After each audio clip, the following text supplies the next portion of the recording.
All right, so I was watching a video by a guy called Professor Jiang, and he started saying all this bullshit, okay, that people in the Western world that are already living a comfortable life, that don't know struggle, are saying that money is a tool of control. Now, let's remove money from the equation. Before gold became a thing, and then we now got to the fiat currency, okay, people do what they call barter, okay, which means you have something and somebody has what you need, and if that person wants what you have, you can trade it with that person to get what you need. So for example, let's say I have yam, okay, I have a farm, I produce yam, and somebody has goat, like he has goat, he raises goat, or even chicken. Let's go with chicken. And I need chicken because I need some protein. What will happen? I'll have to ask him if he needs yam. Now, even if he does not need yam, he can take the yam and give me the chicken. Then he will now in turn find somebody that needs the yam in exchange for something else that he might need. Maybe he needs material to sew clothes, or he needs to buy an already made cloth from a tailor. I don't know if you get what I'm saying. So back in the day, work was the currency. Labor was the currency. Because you can't barter anything if you don't produce anything. I don't know if you get what I'm saying. Labor was the currency. So if you don't produce anything, you don't eat. And if you don't produce anything, you can't trade with other people to get the things you need. I don't know if you get what I'm saying. Now, money now came in when it became difficult, because sometimes it might be hard to find somebody that want what you have, or somebody that needs. Let me use the term need. Somebody that needs what you have, and that is where money came in. Because then I can go to somebody who is selling chicken, even though he does not have yam, he does not have need for yam or even want yam. He can sell me the chicken and I pay him money. Then he can now use the money to buy what he needs from somebody who does not want chicken from him. I don't even get what I'm saying. So I have yam.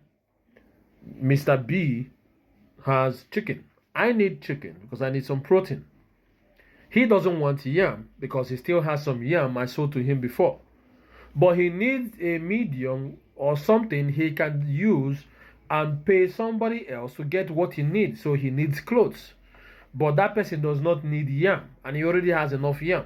So he can decide to take current or a form of money. Before, some people were using cowries, some people were using gold, silver, and stuff like that. I don't know if you get what I'm saying.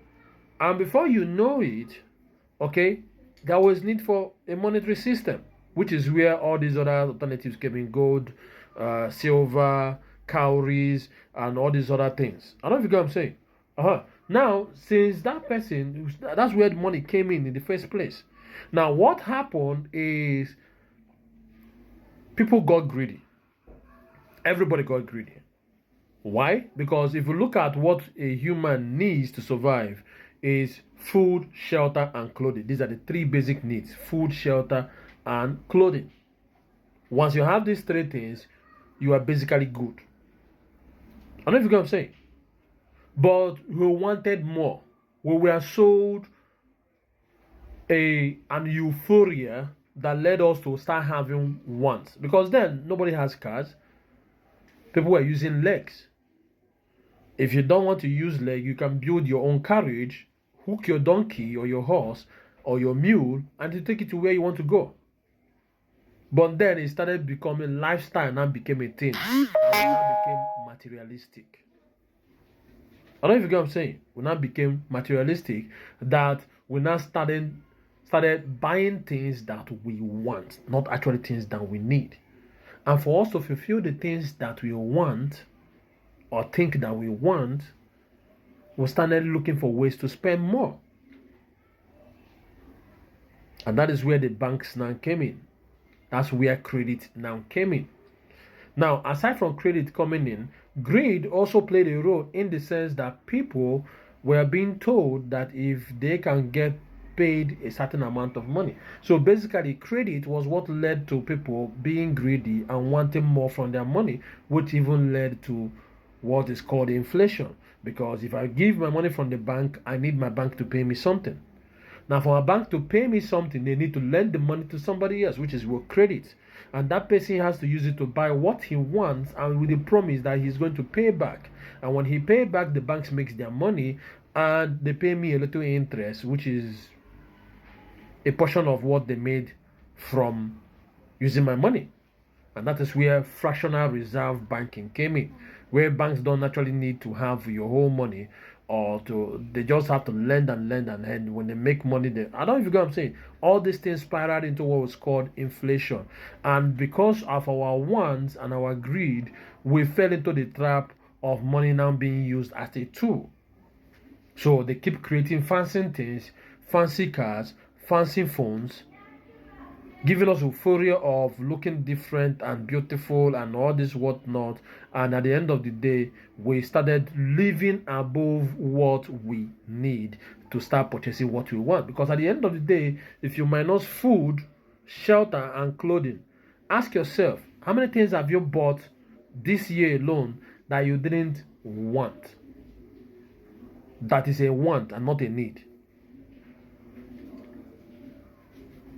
Then you now understand where. So money was not created as a tool of control.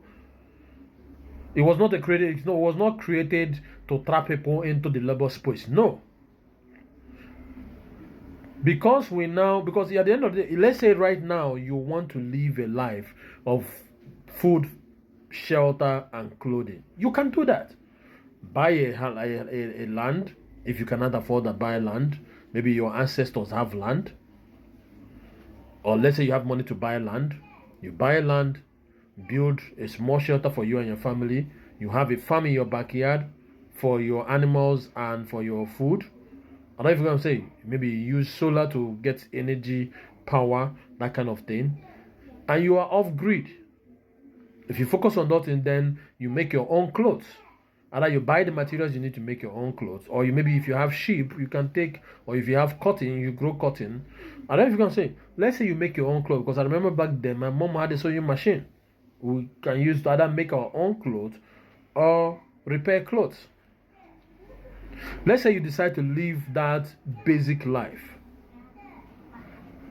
What else again do you think you actually need? Then you now talk about health care. So at the end of the day, you need money. And one of the ways you can get money is to work for money. It's not a tool of control. One of the ways you can be able to get the things that you cannot do, like you get things outside of this cycle of food, shelter, and clothing. Even the shelter, you need money. Because you were not allocated the land when you were born. So you have to buy it, or you take what you inherited from your parents and their grandparents. So all this bullshit coming from the Western countries about money being a form of control. That is for people who have been spoiled, that have eaten free government food to the point that they have nothing else to gain to tell that they are controlled. Anyway, this is a rant. But money is not a tool of control. It's what you want that is controlling you. Because if you focus on the basic things, money, food, shelter, and clothing, then you now add health care. You will find out that even with your food, shelter, and clothing, you still need to offer something to the society to get paid money so you can take care of your health care. If you have a contrary opinion to what I said, let me know in the comment section. Till I see you guys next time. Take care and bye for now.